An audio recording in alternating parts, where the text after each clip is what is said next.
Welcome back, everybody. This Week in America, website thisweekinamerica.us. Great to have you with us on the program today. Back with us on This Week in America, Clark Richard Spaulding, a retired high school math teacher, currently residing in Watertown, New York. He conducts New Age book discussions, watches television church services and sermons.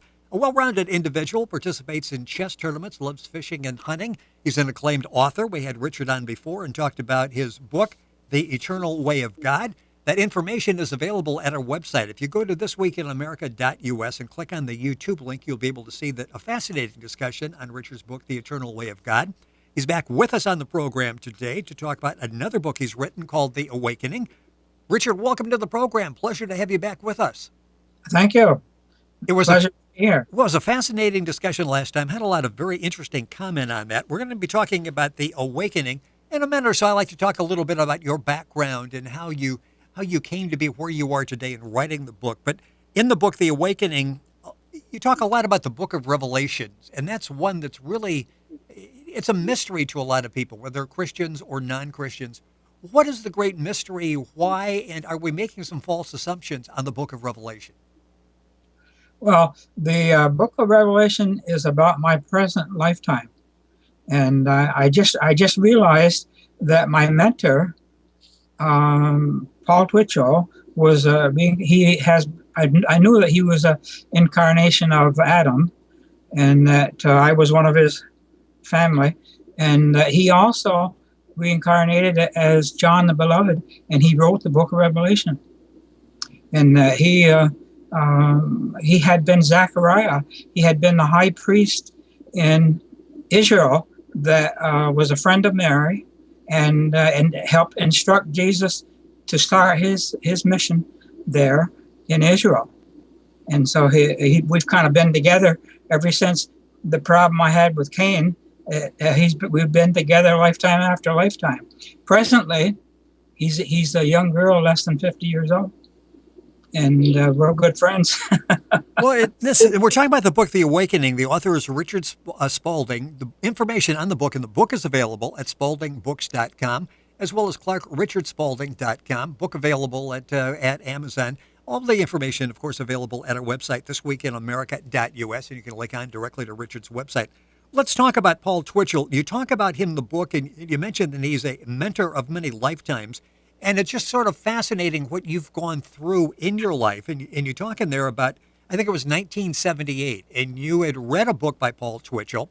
You decided at the back of the book, there's send this form in for more information. And an interesting thing happened as you did that. Explain what happened. Well, Darwin Gross had taken over after Paul died in 72, and Darwin took over for a while. And he came. I had decided I wanted to get information about it, and I put the request on the television, and I hadn't sent it in the mail yet. And Darwin came and sang at my window, and my neighbor heard him, and he was it was an audible sound, you know. And then I had been called up into the heavens and had experienced the eternal Mahanta. God the Father, the Suma. I've been all the way up the different levels of heaven that Paul wrote about. And Paul seemed to have photographic memory. He had a much better memory of all those experiences than I did. And so I benefited from his books a great deal, but our experiences were very much the same. Then in 79, I was offered, the rod of power was going to be passed on, and I was asked if I wanted the responsibility, and I said 2 more years. And so in 81, I accepted in the Valley of Shangta, which is up near where the Ark landed, Noah's Ark landed. But that's a tradition older than Noah's Ark. And I accepted the responsibility to help all souls in their journey back to heaven, back to which there's actually about a dozen different heavens. Well, I was going to say, you talk about heavens, plural. And everybody sort of thinks, okay, there is a heaven. And you're saying there are multiple heavens. That is right. There is about 10 accessible heavens, nine or 10. You can't live in the top 2 as a human soul, but you can gain access to the others, and if you're ready, when you are ready, you can reincarnate at any one of the different levels, or you can reincarnate back on Earth again if you're not ready to leave this planet. Well, now this is interesting because I want to understand better the principle of reincarnation. Let's talk about that and talk about your discovery and what you have some options. I think we're just explaining. It's worked out. There's a lot of spiritual helpers that, and they have access. Ruth Montgomery explained it pretty well. They have access to your past and probably can see most of your future, and so you kind of you have a lot of choices. And it's for your, when you're in soul, you can better appreciate. When you're in the body here, you may get just tired of being here, and overwhelmed by it. But heaven is not a free will. It's not a freeloading situation. You have to earn your way, and there's always another step to take. And there's many levels of different consciousness, and many different heavens. It's not as simple as some people say, And it's not one lifetime you can go to heaven or hell. That's not the way it is. Yeah, and it's sort of presented that simplistic way. And in reading your books, The Eternal Way of God, which we've talked about before, that interview is on the YouTube channel available at thisweekinamerica.us. And the book we're talking about today, The Awakening, Richard Spaulding is our guest on the program. Information on the books and Richard available at spauldingbooks.com, as well as clarkrichandspaulding.com. Books available at Amazon as well. It's fascinating when you talk about the number of lives, for example, that you've gone through. I'm sure each life is a new experience, but how is your new life influenced by what's happened in past lives? Well, at the level of soul, we have knowledge of our past lifetimes, and so each time we go to sleep, we sort of tap into that knowledge. When we wake up, then we have an awakening, and it's also a question of how much we're going to remember of whatever experiences we're having, and so forth.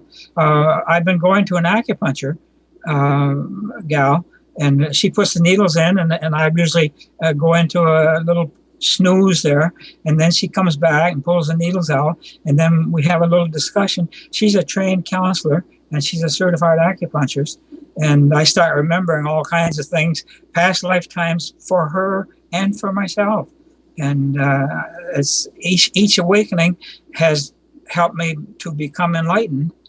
See, when you transfer this knowledge that you get during the sleep state or in a trance state, when you transfer it to your mind, then you become sort of enlightened. You build a memory of the whole thing.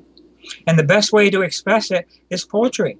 This little book, The Awakening, is basically 12 poems that I wrote, reminiscent of the way Plato wrote in poetry. David wrote songs in poetry, and David is kind of a wild character. But these are some of my past lifetimes. Plato also wrote the Utopia, and he formulated the idea of a democratic society, which are just ideals. We don't have a perfect society. We do not have a utopia. He formulated the ideas, of ideals, and truth. We don't really have a standard for truth, so it's hard. Do we all have past lives? Is this something all of us have? Yes. I'm sure we do. Although there's some new soul, apparently, as I observed as I went through the heavens, new souls are being created. I don't know how many are coming to Earth or where they're going, but the creation process of planets and stars and new souls is still going on. And so that most of us here on Earth have probably been here, for many lifetimes.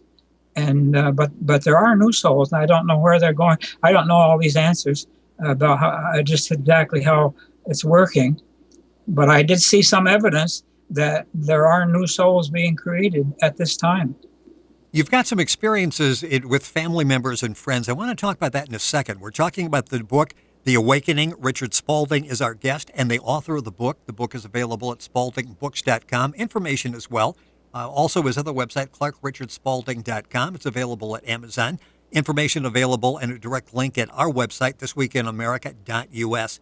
In The Awakening, again, we're talking about the book of Revelations. You really have some eye-opening and revealing look ahead at what's in store for everyone in the coming end days. And that's alarming to many people. Explain what's going to happen to us in the future. Well, the first 5 seals was simply identifying people that have had past lifetimes and that are here in my around me and in my life. The 6th seal was when they brought the Twin Towers down. That was the 6th seal. And now we're in the interval between the 6th and the 7th, and I expect the 7th seal to open up before I leave, and I expect to resurrect again, which I've done like 2-3 times, and I expect to be available in the spirit world for whoever needs help in that. And this is my expectation. Is there ever an end? I mean, a real end where you're not back reincarnated? I don't really know. All I know is I will do whatever I am directed and empowered to do. I serve God. I don't tell God what to do. I don't make that mistake. I serve God. I work. His power works through me. I am not. I don't think Jesus was God. I don't think I'm God. I don't think I ever will be. Yes. But people still call on Jesus today, and they do things in his name. And then some of them get to thinking they can run the universe and tell God what to do, but they can't. That's too far out. The universe is just too big. And I want to mention some of the experiences you have had, and you talk about religious people and ministers. Talk about the situation with Rodney Howard-Browne, who you give great insight to. Talk about that experience. Well, he just contacted me on the internet. He's going back to Washington, D.C. again, and he's going to evangelize Washington, D.C. and all the diplomats coming in again. And he is doing fantastic things. He was the mentor of my mentor in his last lifetime. He lived to be 500 years old. He was a Tibetan Lama. He trained my mentor, Paul Twitchell. And I didn't have that much contact with Paul except through his books, but I have met him in his last lifetime. He switched over to being a girl now, nice looking girl. Interesting. And we're good friends, yeah. Our guest on the program is Richard Spaulding. The book is called The Awakening. Information available, of course, at Amazon. His website, spauldingbooks.com, and his other website, clarkrichardsspaulding.com. Family members, son and daughter, have had interesting experience that you talk about. Talk about your son, Rick. Well, son, Rick, he was John Kennedy. He got shot in the head, and he said, he wanted to come to us there. We just got married. And so I said, okay. He was born in 1964. He got shot in the head in 1963. And I've become aware of most of his past lifetimes. He's been with me over and over again. And we have been companions along the way. My daughter is the other half of Adam. She was Eve, Adam's rib. She don't look like Adam's rib. They met in Texas, and they were the best friends for 3 years. They just loved each other, but now they've gone their separate ways because they're both women at this point. And they couldn't get married, of course, but they are soulmates. We all have a soulmate.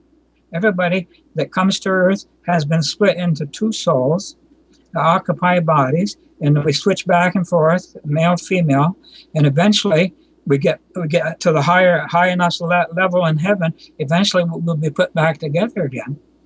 And God doesn't really want us to know what our soulmate is necessarily, because somebody might want to take advantage of it, in the wrong way. Yes. Yeah. So this is not really something that most people know. Some people seem to be living and married to their soulmate, and some people are not. So when somebody says, I found my soulmate, quite literally, they found their soulmate. Yes, they have. And more often than not. And sometimes they're not, And sometimes you got 2 women that might be soulmates, or 2 men that might be soulmates. And that creates a certain problem today, that society doesn't approve, to a certain extent. And so can be very confusing, very difficult. You're listening to This Week in America. Our guest on the program is the author of the new book, The Awakening, Richard Spaulding. Also author of the book, The Eternal Way of God. He's talked about that on the program, and that's available at our website at thisweekinamerica.us. Time rapidly running out. A few minutes left in the program. You talk about you survived numerous attempts to send you to an early resurrection. Talk about that. You've escaped a couple. I don't know if escape's the right word, but you've avoided it a couple of times. I have been protected. I don't have to do anything. Ever since I accepted in '81 at the Valley of Shanta, I accepted the responsibility to be the historical Mahanta. The eternal Mahanta is God the Father, and then you have the Holy Spirit, which is light and sound, which is our way of contacting it. Most of my poetry in the Awakening is about the light and sound and how to contact the eternal Father. And so I have been protected by the angels. I've had people try to shoot me and nothing but duds. No, nothing works. I've had people try to poison me and I survive. I'll be alive until I'm called. Which won't be that much more. It'll be maybe like 10, 13 years maybe. And we're going to have to suffer the apocalypse, which I think is going to be quite a big change in the earth, probably a shift on the axis. Probably Russia and China will have to move south. And so what's happening now with Russia is just a rehearsal of what's going to happen. And probably the Muslim countries are going to be invaded by the people that have to move from the south, and there's going to be worse problems there than there are now. That's what I expect. Do you, knowing what you know, do you fear death? No, I look forward to it because I know I got a lot of good things to look forward to in the next interval. What I might have 1,000 years or more, and I expect all kinds of new experiences, and I expect I'll be very busy. No, death is not. As long as I'm healthy and active, I don't mind being alive. So it's not really the end in your eyes, then? It's what sort of a transformation, a transition? Just the end of this lifetime. The end times in the book of Revelations is just this lifetime. It's the end of this lifetime, and it's a new beginning for the earth. It's going to start a new beginning. Things are going to be very different in just a short time. We got about a minute or so left in the program. When people read The Awakening, what is your goal? What do you hope they take away from that will give them some inner peace? That they can listen to the light and sound of God, the Spirit of God, and it will draw them to a higher consciousness of God, and it will get them closer to the different levels of heaven, get them ready, to go back home to the different levels of heaven, depending on their levels of consciousness that they achieve. And that's my duty. They can call on Jesus Christ, and that will do it. The Father will answer that call. And I have been working with dozens of people, and I can share my abilities to hear the light and sound and to tune in to the Holy Spirit. I can share that with people. Or they can go to church and do their Christian thing. It works that way. There's a lot of different ways to do it. I did it by myself, just by going into retreat, and just happened. I was just called up by Spirit. Do you consider yourself a religious man? Well, I don't like religion, but I consider myself a very spiritual person. Okay. And there is a distinction. I live in spirit. I don't really have to believe anything. I experience it. Truth is an experience. The ultimate experience is to be in the heart of God the Father and be drawn up there. That's the ultimate experience. That's the truth. You don't have to believe in anything. You know. Yes. What kind of response are you getting on the book, The Awakening? I hope this will increase that. The other book we talked about is starting to sell. and we're starting. Our discussions here seem to be working, and I'm doing other things. I have to promote these books.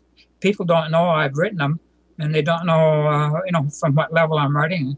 And this will help. This will help waken people up to it. Well, it's been once again a fascinating discussion. Our guest on This Week in America, Richard Spaulding. He's the author of several books. We talked about the eternal way of God.